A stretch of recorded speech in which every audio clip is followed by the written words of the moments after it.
काश एक मुलाकात से हमें स्टेटहुड मिल जाती। सिलसिला चल रहा है स्टेटहुड की मांग, स्टेटहुड की बात तो जब कभी हम मिलते हैं मैं करता हूँ। और भी चीज़ें हैं जिन पे होम मिनिस्टर साहब से बात करनी है। काश एक मुलाकात से हमें स्टेटहुड मिल जाती तो फिर हमें कब का मिल गया होता।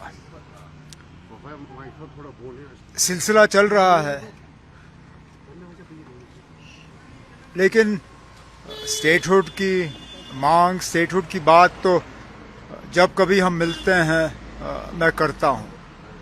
लेकिन उसके साथ साथ और भी चीज़ें हैं जिन पे होम मिनिस्टर साहब से बात करनी है।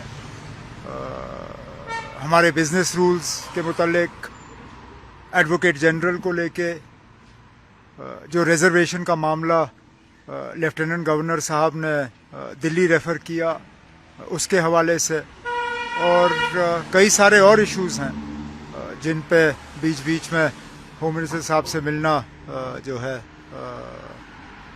ठीक रहता है। और आज दिल्ली में उनसे इन सब और बाकी इश्यूज़ पे जो है मैं बात कर लूँगा। सर, आपको लगता है कि तरह से आपने स्टेटहुड और बिजनेस रूल की बात की, वही हम देख रहे हैं कि एक नया ऑर्डर इशू किया गया जिसमें लेफ्टिनेंट गवर्नर को अब टेलीकॉम के पावर्स जो है वो दिए गए। टेलीकॉम के पावर्स वैसे भी उन्हीं को होने चाहिए।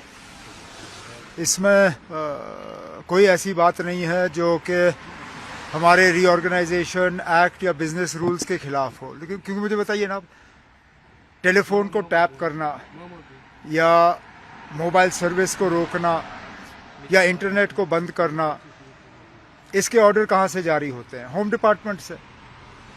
और home, law and order, security, ये तो एलजी साहब की जिम्मेदारी है।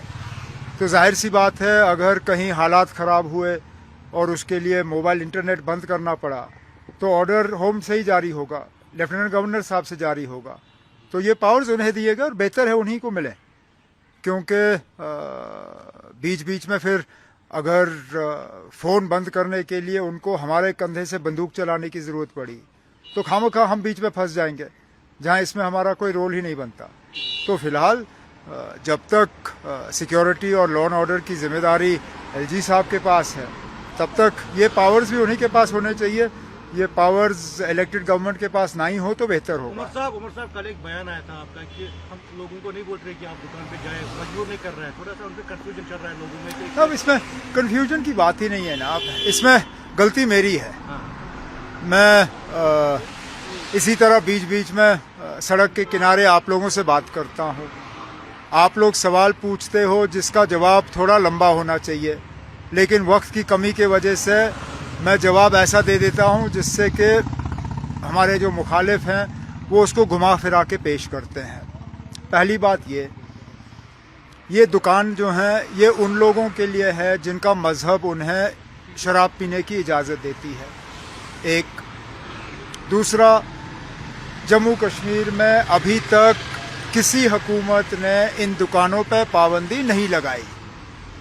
इसका मतलब ये नहीं है कि हम चाहते हैं कि और ज़्यादा ये इस्तेमाल हो, सिर्फ ये कि जिन लोगों को मज़हब का इन मतलब शराब इस्तेमाल या पीने की इजाज़त है वो करें।